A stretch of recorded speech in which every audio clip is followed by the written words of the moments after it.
Welcome to publiCITY on site at Abrams Creek. publiCITY, it's the program that keeps you up to date on what's going on with your Winchester City Government services, events, and programs. I'm your host, Barry Lee.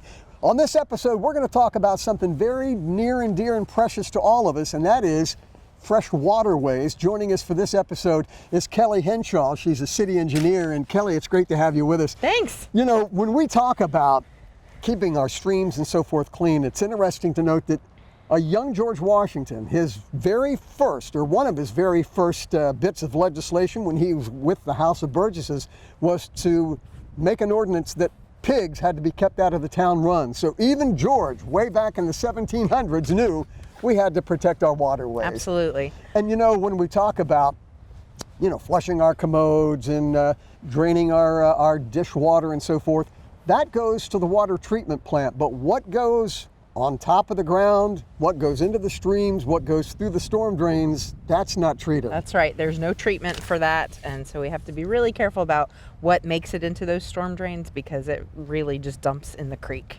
And what we do here, I mean, it affects neighbors and communities farther downstream. And let's talk about watersheds and EPA. Yeah, the city is served by 5 different streams, and actually this part of Abrams Creek drains most of the city, probably 75 to 80% of it. But then this Abrams Creek goes into the Opequon, and then the Opequon goes into the Shenandoah River, and then the Shenandoah River goes into the Potomac, and then the Potomac ends up in the Chesapeake Bay. And so everything that we do here can ultimately affect the bay and the ocean. And all the critters related to it. Yes. As far as what negative impacts we do, let's talk about some of the things that we do. Sometimes maybe people just don't know any better, but let's talk about how we keep these waterways clean and protect our neighbors downstream. Yeah, some of the biggest pollutants that we see when we do our stream walks and get calls about discharges that aren't supposed to be in the stream, things like commercial car washing facilities. You know, the soaps that they use at those facilities aren't always biodegradable, so they can be harmful. People that change their oil at home a lot of times don't know what to do with their oil, so it ends up in the storm drain. We found lots of spots on the streets where people, you know, they don't know how to handle it. So we don't want any oil in there. Even things as simple as trash and litter, if those get in the storm drain, they end up in the creek too.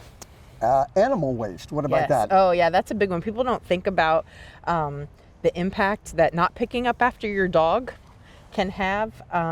But it really adds up. We do an exercise with the kids in the local schools and say, if everybody in your neighborhood, or even half the people in your neighborhood, have a dog and you walk it twice a day and you don't pick up after it, it literally just adds up until it rains, and then all of that washes off into the streams. Comes here. Mm-hmm. Exactly.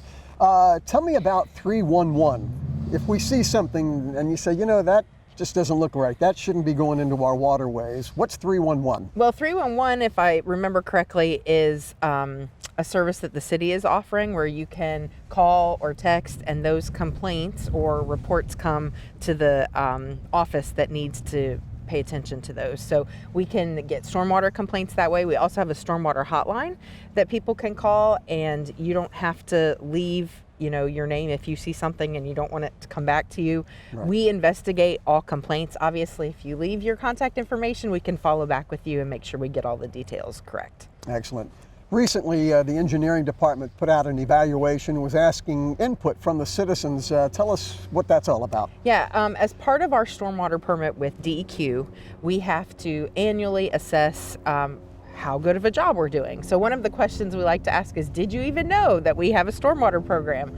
And we found that a lot of the responses are, no, we didn't know that. Or, do you know what an MS4 stands for? And a lot of people don't know that MS4 means Municipal Separate Storm Sewer System. And what that means basically is that the city owns and operates their own storm sewer system. So we are responsible for the maintenance of any of the public street pipes, and ultimately responsible for any discharges, illegal or not, that get into that system and end up in our waterways. As far as educating the public, like we're doing right now with publicity, what are some ways that the city helps remind our citizens how we take care of our waterways? We have a great website.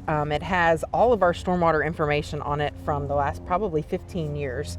And we are required to post that annually so people can see all the great things that we're doing.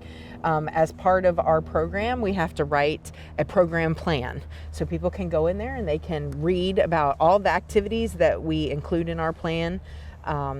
Part of that is some public outreach opportunities.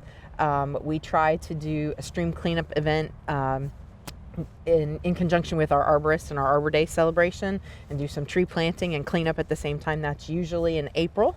We try to do that. We are doing a make and take rain barrel workshop this year in March, and you can sign up for that through the Parks and Recs department, and it's great. I don't think it's probably the cheapest you can find it. You pay $28 or $35, something like that, and you actually leave the workshop with your own rain barrel. So very cool. It's a good deal, and then you know how to build one for future if you want to build some more. Yeah, very good. If we want more information, Kelly, where do we go? Well, like I said before, the Stormwater website is a great resource. And anytime, people are welcome to call our office and set up an appointment. We'd be glad to talk to you about the Stormwater program. Excellent, excellent. Kelly Henshaw, City Engineer, thank you so Thanks much for helping me. us to keep our water clean. And before we go, I just need to know for my own peace of mind, I mean, I know you probably find some scary things in the storm sewers, but you haven't seen anything like this, have you? No, thank goodness no. Okay, all right. Hey, thanks a lot for joining us on publicity. We'll see you next time.